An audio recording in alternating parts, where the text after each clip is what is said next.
c'est que Barack Obama n'aurait jamais été élu président s'il n'y avait pas eu une alliance entre l'AIPAC, c'est-à-dire la section américaine du Congrès mondial juif, et la franc-maçonnerie de Prince Hall aux États-Unis. La plupart des membres du Congrès des États-Unis et de la Chambre des représentants qui sont noirs, ils sont dans cette loge. Et cette loge a des représentants au Ghana qui veulent empêcher aujourd'hui le Ghana de faire les États-Unis d'Afrique. Et ces représentants ont même joué des rôles éminents au sein du gouvernement ghanéen. Ils ont même été présidents au Ghana. Aujourd'hui, ils sont contre ce que fait Nana Addo Akufo. Et je citerai qu'un seul nom, c'est celui de l'ancien président John Kufuor. Donc, ce que je veux dire ici, c'est que l'Afrique n'est pas seulement victime d'une domination militaire. L'Afrique n'est pas seulement victime d'une domination économique, d'une domination culturelle. L'Afrique est le terrain de prédilection de ce que j'appelle le mouvement de manipulation de masse, c'est-à-dire MMM, mouvement de manipulation de masse le plus puissant qui existe dans l'humanité. Et ce mouvement est convoyé par 6 institutions que je vais énumérer maintenant. Mais c'est la franc-maçonnerie qui est la plus nocive des 6. La première institution s'appelle Christian Coalition. C'est une multinationale des évangélistes qui est basée aux États-Unis et dont le chef s'appelle Pat Robertson. C'est un multimilliardaire. Il suffit de regarder son nom. C'est lui qui fait toutes les églises du sommeil, que vous appelez des églises de réveil. Chaque jour à Kinshasa, il y a 200 églises. Chaque jour. Parce que tous les mafieux ont compris maintenant que pour gagner facilement l'argent, il faut faire croire aux Noirs qu'on va guérir le sida, qu'on va guérir les maladies, qu'eux-mêmes mettent et inoculent aux Noirs. Et n'est-ce pas? Et donc c'est ça qui est le plus rentable aujourd'hui. C'est-à-dire les évangélistes. C'est une première armée qui attaque les confréries africaines de la Made.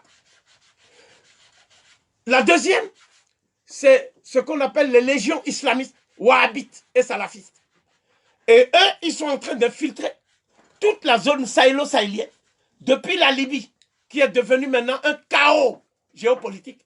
Et c'est à partir de la Libye qu'ils infiltrent l'Afrique noire. Ils font aussi des trafics d'organes des Noirs. Ils font un certain nombre de crimes, des viols, etc., etc. aujourd'hui. Et l'Union européenne les finance. Parce qu'ils ont des camps de concentration pour les Noirs, qu'on appelle migrants. Ensuite, il y a le Benaï Bref. Le Benaï Bref, c'est le Mossad. C'est-à-dire des gens qui vont en Afrique pour dire qu'ils sont à la recherche des Juifs noirs perdus. Donc, ils disent que les Congolais sont des Juifs, que les Ivoiriens sont des Juifs. Et leur groupe, ici en France, s'appelle la Fédération des Juifs Noirs de France.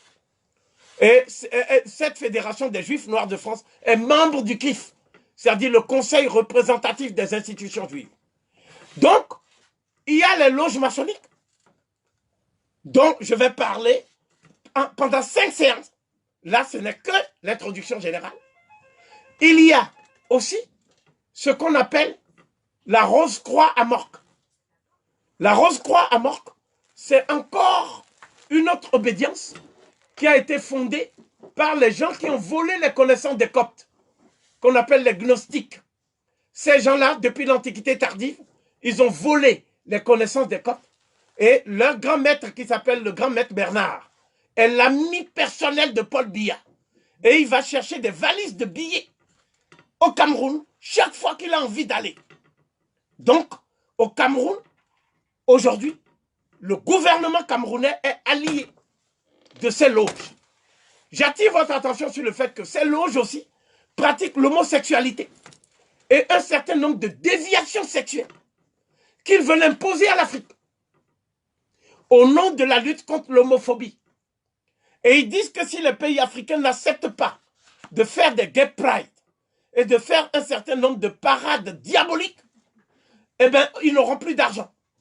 On ne va plus donner d'argent aux pays africains. C'est pour ça que le Ghana a dit il n'y a pas de promotion de la gay pride au Ghana.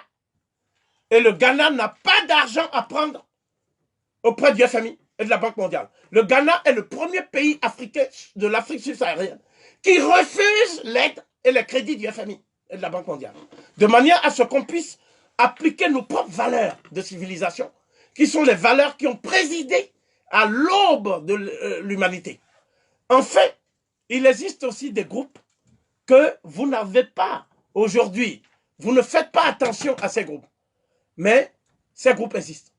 Ces groupes procèdent de la manipulation mentale. On les appelle comment? Les coachs du développement personnel. Quand vous allez dans les rayons de la FNAC, vous voyez beaucoup de livres qui parlent du développement personnel. Vous voyez? Et ces livres sont achetés par les Noirs. Et les Noirs, non seulement ils achètent des livres, mais ils vont fréquenter des gourous. Donc des leucodermes qui eux-mêmes sont des névrosés, qui prétendent équilibrer psychologiquement les Noirs qui sont en train de détruire mentalement et moralement. Donc, tous ces groupes-là sont en train de se battre aujourd'hui contre les confréries africaines.